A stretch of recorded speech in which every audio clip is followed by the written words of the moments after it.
মা ভক্ত ছিলেন, বাপ ভক্ত ছিলেন। যত রাতে হোক বাসায় বেডরুমে যেতেন। কেউ হইল উনি লোক দেখানো এবাদত করতেন না।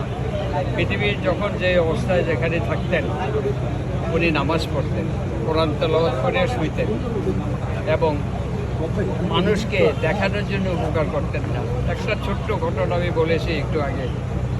200 লোক ওনার বেড ড্রয়িং রুমে, বিভিন্ন লোকের দাবি দেওয়া সম্বন্ধে শুনতেছে। এক লোক বললো যে স্যার আমার জামাইটারে চাকরি দিয়েছিলেন, ওটা তো ঢাকার থেকে বদলি করে দিছে।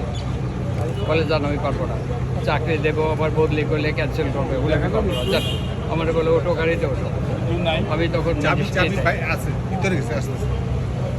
ম্যাজিস্ট্রেটে গেলাম। পথে গিয়ে উনি ফোন করলেন চেয়ারম্যান যে আমার ওই ছেলেটারে আপনি চাকরি দিয়েছিলেন, ওটাতে বদলি করছেন, ওর ওয়াইফ প্রেগনেন্ট, কিন্তু ট্রান্সফারটা ক্যান্সেল করে দেন। তো বলে স্যার ঠিক আছে, আজকেই করে দিচ্ছি। আমি বললাম এটা কী করলাম? 200 লোকের সামনে ওরে তুমি বের করে দিলে, আর এখন তুমি কেউ নাই, এখন তার উপকার করলা, সে তো জানতেও পারবে না।